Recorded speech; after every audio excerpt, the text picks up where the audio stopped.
Gimbal. Oo nga eh. Pwede din siyang dumbbell. Hello everyone, ako po si Dionella. At ako naman po si Alex Bruce.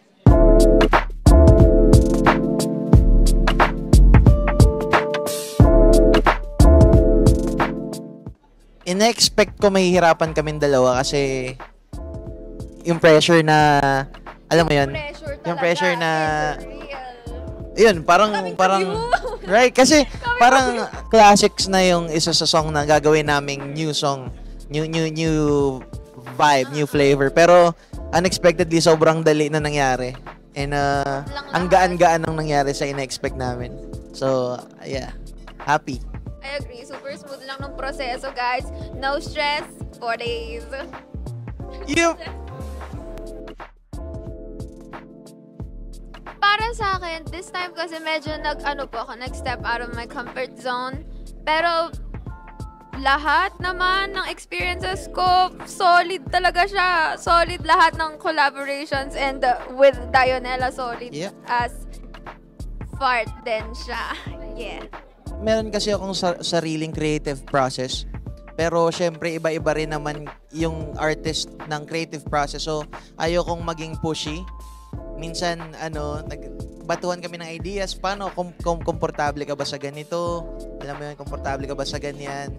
Tapos ayun, unexpectedly, sobrang dali lang talaga nung nangyaring collab namin.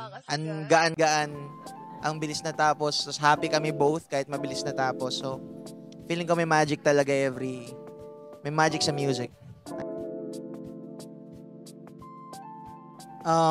Feeling ko mag-e-enjoy dito yung mga tito and tita. Ako, tito na yata ako eh. Ewan. Tawag doon, throwback. Ay, hindi Throwback. throwback. Nostalgia. Kasi parang ako yung nag-produce ng track. So naglagay ako ng vibe na early 2005 R&B. Na same sa era nung song na yun. So feeling ko sana magustuhan niya siya. Pero feeling ko magugustuhan siya. Sana.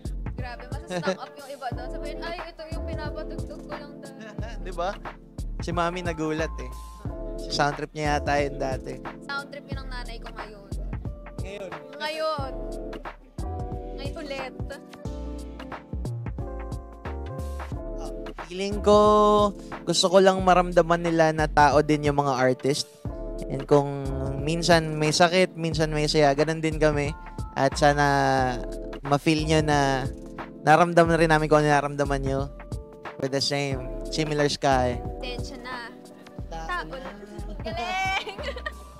Galing! I agree. Kumanta lang ako.